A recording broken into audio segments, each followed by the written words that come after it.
말복이 지나고 나서인지 아침 저녁으로는 조금 선선해졌죠. 우리 성도님들도 느끼십니까? 귀뚜라미도 이제 빼꼼 자신의 존재를 드러내고 있고, 매미는 이제 여름 보내기 싫다고 막 더 크게 울어 제끼고 있고, 그런 계절의 변화 가운데 저희가 지금 있습니다. 이런 변화를 보면 참 신기하죠. 이제 무더운 여름 보내시느라고 얼마나 애쓰시고 고생 많으셨어요.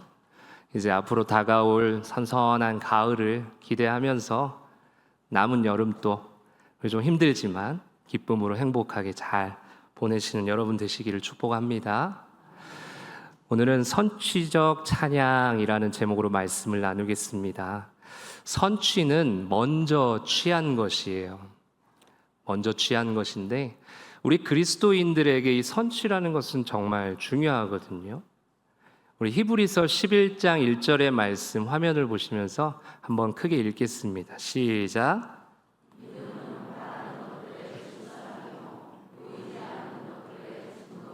아멘. 보이는 것을 믿는 것은 믿음이 아닙니다. 보이지 않는 것을 믿는 것이 참된 믿음이죠. 우리 그리스도인들은 이런 보이지 않지만, 아직 일어나지 않았지만 앞으로 일어나게 될 일들에 대한, 하나님께서 이끌어 가실 그 일들에 대한 그 믿음과 확신과 신뢰를 가지고 살아가는 삶이 정말 중요합니다. 이런 삶이 바로 선취적 신앙이라고 하는데요. 더 나아가서 하나님께서 나의 삶을 인도하시고 이끌어 주실 것에 대한 그 믿음을 가지고 하나님을 찬양하는 삶을 살아가는 것이 바로 선취적 찬양의 삶입니다.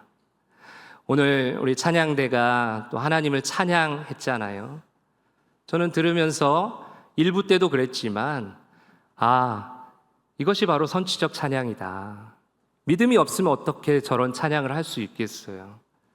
우리도 이런 믿음을 가지고 선취적 찬양을 하는 우리 성도님들 되시기를 주님의 이름으로 축복합니다. 오늘 우리가 읽은 성경은 미가서입니다. 미가서는 보시면 아시겠지만 미가 선지자에 의해서 쓰여졌고 7장밖에 되지 않는 짧은 성경입니다. 그런데 그 내용은 아주 탄탄한데요. 그 안에 3편의 예언집으로 이렇게 이루어져 있어요. 각 예언집마다 내용은 비슷합니다. 앞부분은 하나님의 심판의 말씀이 담겨져 있고, 뒷부분은 그럼에도 불구하고 하나님께서는 그들을 구원해 주신다라는 그런 내용이 담겨 있습니다. 특별히 이 미가서가 쓰여진 이 시대는 어떤 시대였냐면, 선민인 이스라엘 백성들이 영적으로 타락한 시기예요. 하나님을 멀리하고 우상을 숭배하는데 최선을 다했던 그런 시기입니다. 영적 타락뿐만이 아니라 사회적인, 도덕적인 이런 여러 면에서 다 타락한 정말 총체적 난국과 같은 그런 시기입니다. 그런 때에 오늘 미가 선지자가 하나님의 말씀을 들고 그 앞에 지금 서 있는 것입니다. 우리가 읽은 오늘 본문의 말씀은 미가서의 결론의 말씀인데요.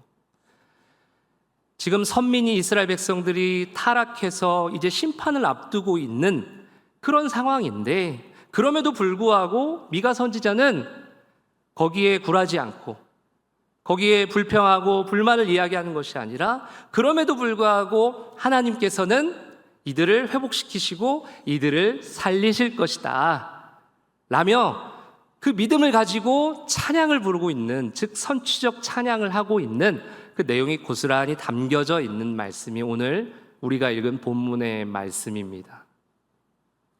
그러면 오늘 이 미가 선지자가 어떻게 하나님을 찬양하고 있는지 한번 차근차근 들어가 보겠습니다.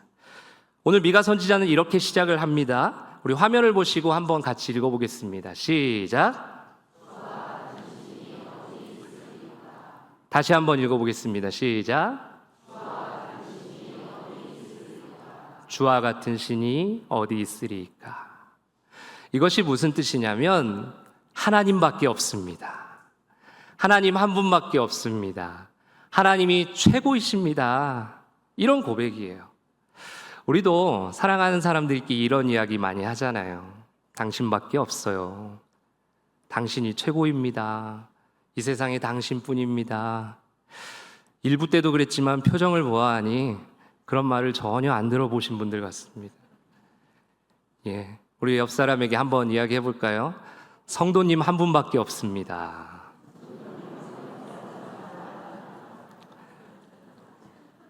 자, 이왕이면 우리 엄지손가락 좀 지켜들고서 엄지척을 하면서 성도님이 최고이십니다.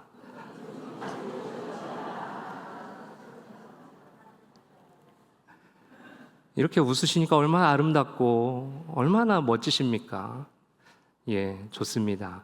끝날 때까지 이렇게 웃는 얼굴로 계시면 좋을 것 같아요. 선민이 이스라엘 백성들이 지금 타락해서 심판받기 직전인데 지금 미가 선지자는 주님 같은 분은 없습니다. 주님이 최고이십니다. 라며 주님께서 이들을 어떻게든 회복시키실 것에 대해서 믿음을 가지고 선취적 찬양을 하고 있는 그런 장면입니다. 사랑하는 성도님들, 우리의 삶을 돌아볼 때 때로는 광야와 같은 인생길을 걸어갈 수도 있고요. 때로는 고난이 있고 힘든 일도 있고 어려움도 있고 또 깊은 어두운 터널을 지날 때도 있습니다.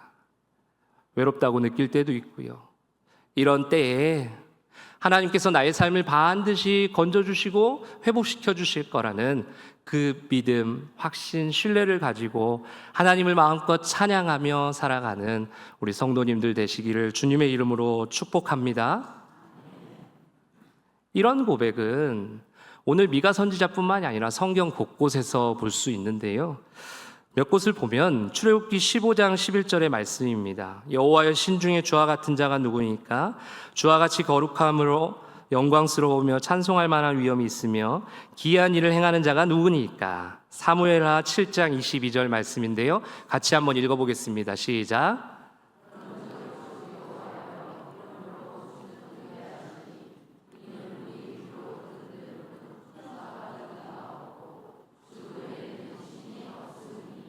아멘. 열왕기상 8장 23절은 제가 읽어드리겠습니다.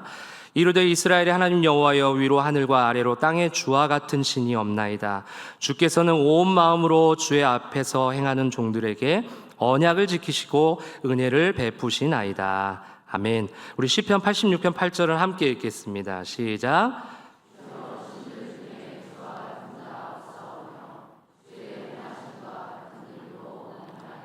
아멘. 말씀은 다르고 고백하고 있는 사람도 달라요. 그 상황도 다릅니다. 그러나 내용은 똑같습니다. 하나님 같은 분은 없습니다. 주님 한 분밖에 없습니다. 주님이 최고이십니다. 이 고백을 하고 있는 거예요. 자, 그러면요, 오늘 미가 선지자가 그 어려운 난국에서 하나님은 나의 전부이십니다. 주님은 모든 것입니다. 주님은 최고이십니다라고 이렇게 선취적 찬양을 할 수 있었던 이유가 있었겠지요. 그 이유에 대해서 오늘 본문을 통해 세 가지로 살펴보고자 합니다. 첫 번째, 한번 따라해 보시겠어요? 하나님께서는 죄와 허물을 사유하십니다. 하나님께서는 죄와 허물을 어떻게 하신다고요? 사유하신다라는 거예요. 본문 18절 전반절의 말씀 우리 화면에 나올 건데요. 같이 한번 읽겠습니다. 시작. 주와 같은 신이 어디 있으리까?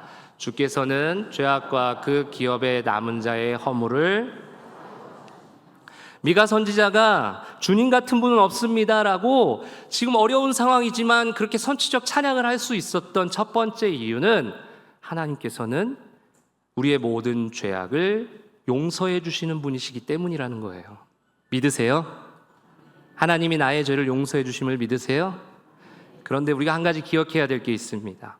하나님은 모든 사람의 죄를 용서해 주시는 게 아니에요. 용서해 주시는 그 대상들이 있는데 누구냐면 오늘 말씀해 보니까 그 기업의 어떤 자요? 남은 자. 그 기업에 남은 자들의 모든 죄를 하나님께서는 사유하시고 용서해 주신다라는 거예요. 그럼 남은 자가 누구냐? 저기 기업은 하나님의 나라 안에 들어간 사람들, 하나님 품 안에 있는 사람들, 하나님과 가까운 사람들이에요. 하나님과 함께하는 사람들이 바로 기업의 남은 자입니다. 죄를 지었더라도 그 죄를 회개하고 다시 세상으로 나아가는 것이 아니라 하나님께로 더 가까이 나오는 자, 그런 사람들이 바로 기업의 남은 자라는 거예요. 오늘 이 자리에 예배하는 우리 사랑하는 모든 성도님들, 이 시대에 남은 자들이 다 되시기를 주님의 이름으로 축복합니다.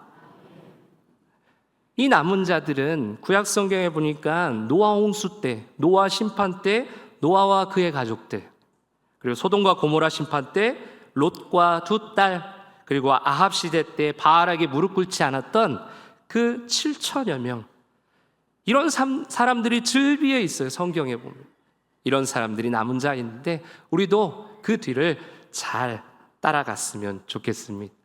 하나님은 이렇게 하나님의 뜻대로 살아가려고 하는 자, 하나님의 말씀대로 순종하고 비록 죄를 지었지만 회개하고 다시 하나님 품으로 돌아오는 자, 그 모든 사람의 죄악을 용서해 주시는 줄 믿습니다. 자, 그런데요, 이 죄를 용서해 주시는 장면을 이어지는 19절에 이렇게 하나님께서 표현하고 계시거든요. 우리 19절 말씀을 한번 같이 읽겠습니다. 시작.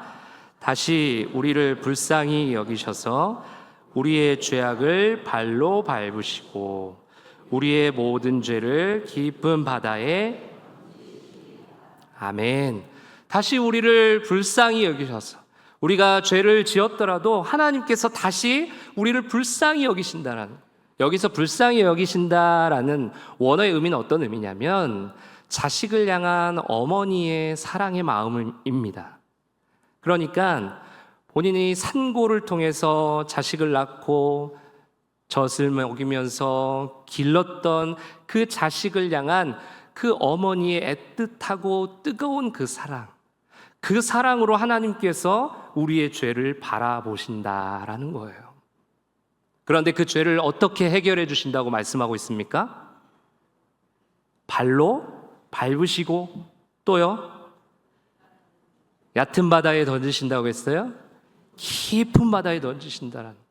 발로 밟는다는 것은 더 이상 죄가 나오지 못하도록, 죄가 더 이상 살아나지 못하도록 완전히 밟으신다는 거예요. 그리고 얕은 바다가 아닌 깊은 바다, 그것도 깊은 바닷속까지 죄를 던지신다는 것은 다시는 죄를 생각나게 하지 않으신다라는 거죠. 죄를 이길 수 있도록 하나님께서 우리를 긍휼한 마음으로, 마치 자식을 향한 어머니의 마음으로 우리를 보살펴 주신다라는 것입니다. 하나님께서는 우리의 죄에 대해서는 온전하고 완전하고 철저하고 완벽하게 해결해 주시기를 바라고 원하고 계십니다. 중요한 것은 내가 하나님께로 다시 돌아가느냐, 그것이 중요하다라는 것이죠. 우리는 본래 하나님 앞에 예배할 수 없는 너무나도 연약한 존재들이었어요. 그런데 예수님께서 십자가에 달려 돌아가실 때 모든 인류의 죄들을 발로 밟으신 거예요. 그리고 그 모든 죄들을 다 깊은 바다에 던져버리신 거예요. 그 은혜로 우리는 지금 이 자리에 나와서 하나님 앞에 아버지여 나를 도와주십시오, 나를 불쌍히 여겨주십시오 라고 고백하면서 하나님을 부르며 예배할 수 있게 된 것입니다. 이런 일들은 누가 할 수 있는 거예요? 이 세상 어느 누구도 할 수 없습니다. 오직 하나님밖에 하시는 분이 없어요. 그래서 우리는 이렇게 찬양할 수 있습니다. 주님 같은 분은 없습니다. 두 번째로 주님 같은 분은 없습니다 라고 선취적 찬양을 할 수 있었던 이유가 있는데 한번 따라해 보시겠어요? 하나님께서는 진노를 오래 품지 아니하시기 때문입니다. 본문 18절 하반절의 말씀 같이 한번 읽겠습니다. 시작. 인애를 기뻐하심으로 진노를 오래 품지 아니하시나이다. 아멘. 하나님께서는요, 진노를 품지 않으신다는 게 아니에요. 진노를 때로는 품으십니다만 어떻게 하신다고요? 오래 품지 않으신다라는 거예요. 그런데 사람은 어때요? 누군가가 미워지고 누군가에 대한 어떤 악감정이 생기고 진노를 품게 되면 쉽게 마음이 사그러들지 않습니다. 오래 가는 거죠. 그런데 우리 하나님은 진노를 품으시지만 오래 품으시지 않으신다라는 거예요. 자, 그럼 하나님은 언제 진노를 품으시냐? 성경을 통해 두 곳만 좀 살펴보겠습니다. 먼저 하나님께서는 우리가 우상 숭배할 때 진노를 품으세요. 신명기 6장 14절 15절의 말씀 제가 읽어드리겠습니다. 너희는 다른 신들 곧 내 사면에 있는 백성의 신들을 따르지 말라. 너희 중에 계신 너희 하나님 여호와는 질투하시는 하나님이신즉 너희의 하나님 여호와께서 내게 진노하사 너를 지면에서 멸절시키실까 두려워하노라. 하나님께서 우상 숭배하는 자들을 진노하신다라는 것. 그들을 멸절시킬 만큼 아주 무섭게 진노하신다라는 것. 그리고 하나님이 언제 또 진노하시냐면 악을 행할 때입니다. 민수기 32장 13절의 말씀은 우리 같이 한번 읽어볼까요? 시작.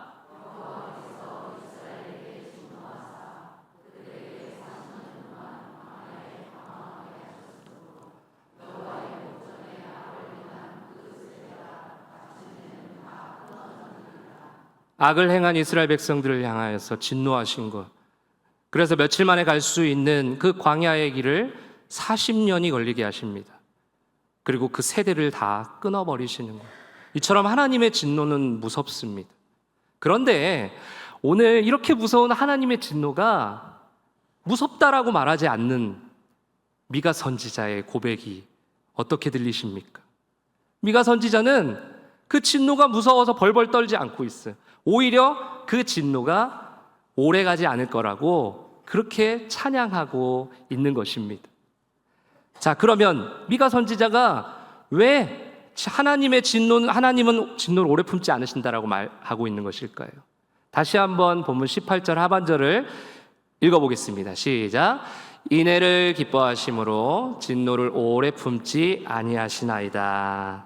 아멘. 하나님께서 진노를 오래 품지 않으시는 그 이유가 무엇입니까? 인애를 기뻐하시기 때문이라는 거예요. 여기서 인애는 히브리어 헤세드라는 단어가 사용됩니다.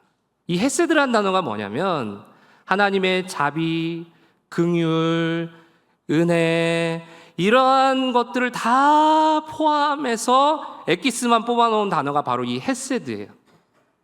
이 헤세드는 사람에게는 사용할 수 없습니다. 사람은 그렇게 할 수 없기 때문이죠. 오직 하나님께만 사용하는 단어, 하나님의 속성이기 때문에 그렇습니다. 하나님께서는 이렇게 헤세드를 기뻐하시기 때문에 헤세드의 은혜를 베풀어 주시기 때문에 진노를 오래 품지 않으신다라는 거예요. 여러분, 다윗이 시편 103편 8절을 통해 이런 고백을 하거든요. 여호와는 긍휼이 많으시고 은혜로우시며 노하기를 더디하시고 인자하심이 풍부하시도다. 아멘. 다윗이 어떻게 이런 고백을 할 수 있냐면 다윗은 헤세드의 하나님을 경험했기 때문에 그렇습니다. 다윗에게 아킬레스건과 같은 사건이 있었죠. 밧세바와 동침하고 그의 남편인 우리아를 전쟁에 나가서 죽게 만드는 사건입니다. 그 일로 하나님은 진노를 품으십니다. 그런데 나단 선지자를 다윗에게 보내셔서 다윗이 나단 선지자의 말씀을 듣고 간절히 회개하고 다시 하나님께로 돌아옵니다. 그러자 하나님께서는 다윗의 모든 죄를 용서하시고 그에게서 있었던 진노를 멈추셨다라는 거예요. 이처럼 우리가 하나님께로 죄를 인정하고 돌아갔을 때 하나님께서는 우리에게 헤세드의 은혜를 베풀어 주십니다. 그리고 우리에게 가졌던 그 진노를 그 즉시 멈추는 것이죠. 이러한 일은 누구만 할 수 있습니까? 하나님밖에 하실 수 없다라는 거예요. 그래서 우리는 다시 한번 찬양할 수 있습니다. 주님 같은 분은 없습니다. 우리 마지막 세 번째로 오늘 미가 선지자가 주님 같은 분은 없습니다 라며 선취적 찬양을 할 수 있는 이유가 있는데요. 그 이유가 무엇이냐면 한번 따라해 보시겠어요? 하나님께서는 반드시 약속을 지키십니다. 본문 20절의 말씀입니다. 같이 한번 읽어볼게요. 시작. 주께서 옛적에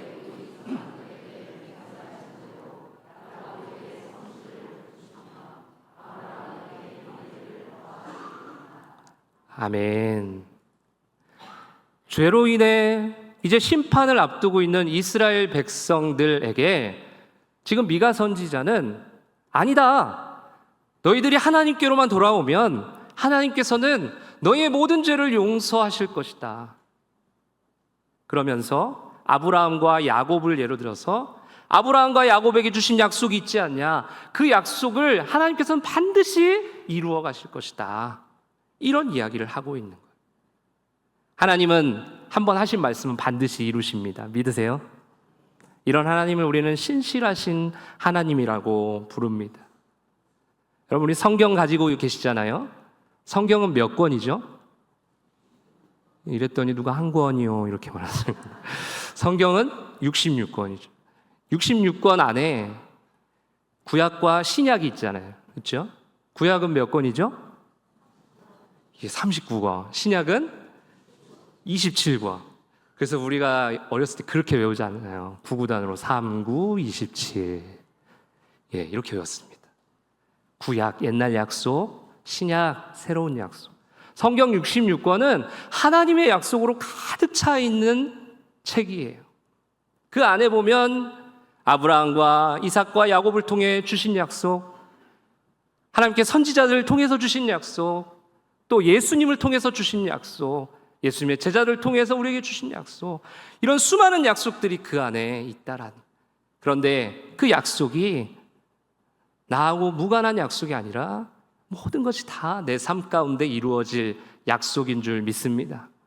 여러분, 이런 믿음을 가지고 하나님을 찬양하는 인생 사시기를 주님의 이름으로 축복합니다. 특별히 하나님께서 미가에게 놀라운 약속을 주시는데요, 오늘 본문은 아니지만 미가서 5장 2절의 말씀인데 한번 같이 읽겠습니다. 시작. 베들레헴 에브라다야, 너는 유다 족속 중에 작을지라도 이스라엘을 다스릴 자가 내게서 내게로 나올 것이라. 그의 근본은 상고에 영원에 있느니라. 아멘. 하나님께서 지금 심판을 앞두고 있는 이스라엘 백성들을 향하여서 아니다, 내가 너희들을 구원하고 너희들을 회복할 것이다. 그렇게 구원할 자를 내가 너희에게 보낼 것이다 라고 약속의 말씀을 주시는 거예요. 그런데 놀랍게도 이 말씀이 선포되고 약 600년이 지난 그때 예수 그리스도가 이 땅에 오심으로 이 말씀은 그대로 실현이 됩니다. 600년 동안이나 하나님께서는 약속을 잊지 않으셨던 거예요. 그 약속을 기억하셨다가 약속을 이루신 것이죠. 사랑하는 성도님들, 혹시 기도하는 가운데 하나님께서 나에게 주신 약속이 있으십니까?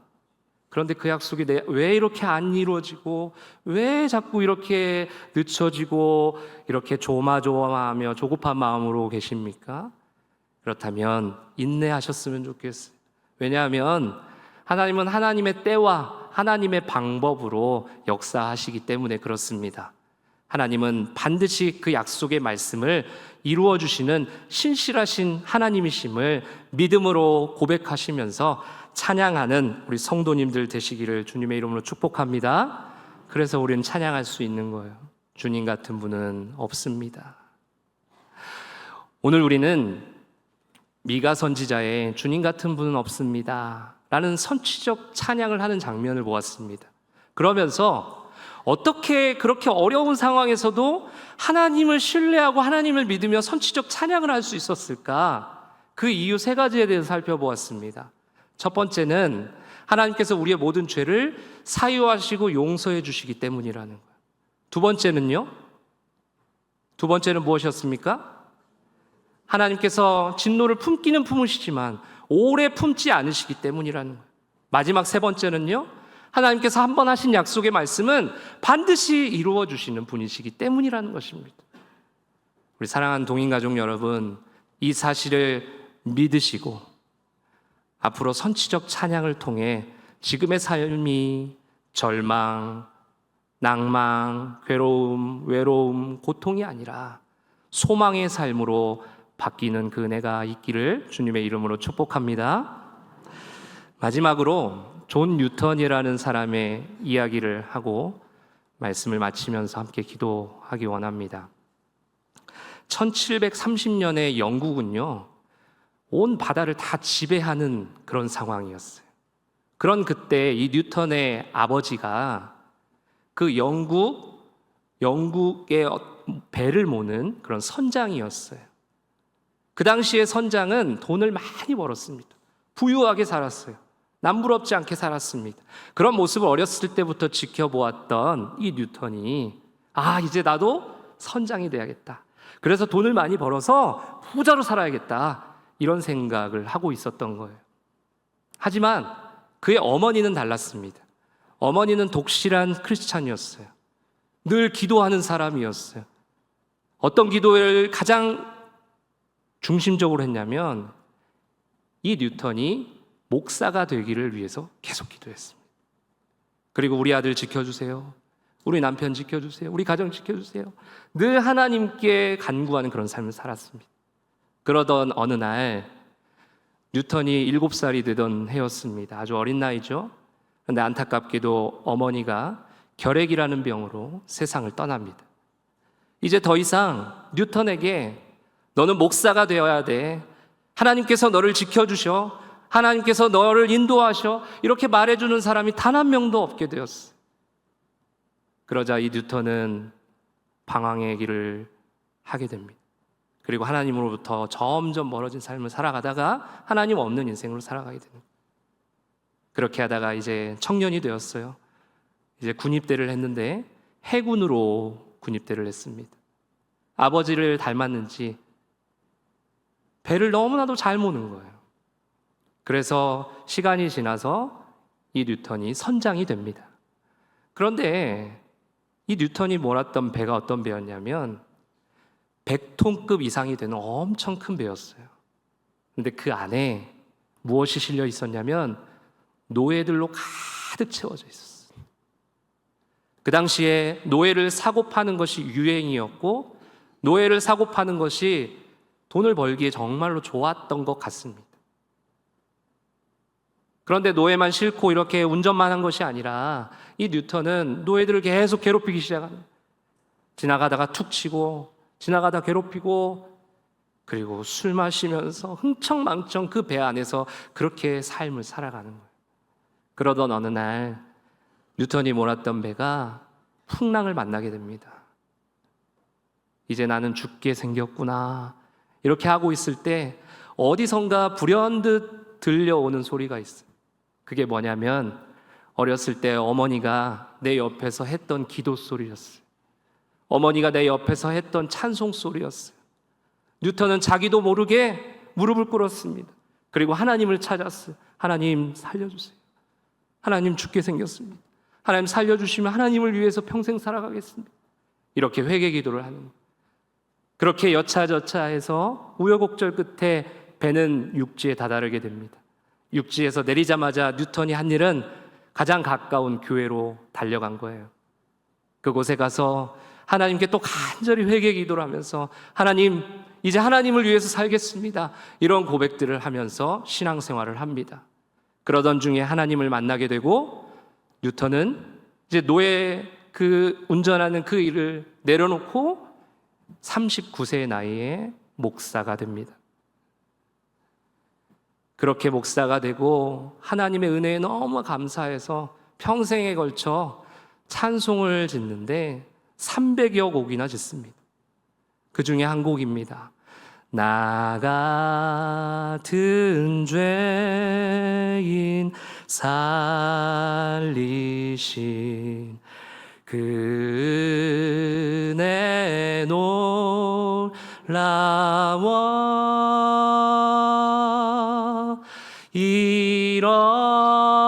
잃었던 생명 찾았고 광명을 얻었네. 하나님께서는 뉴턴이 죄를 짓고 있는 그 순간에도 뉴턴을 포기하지 않으셨어요.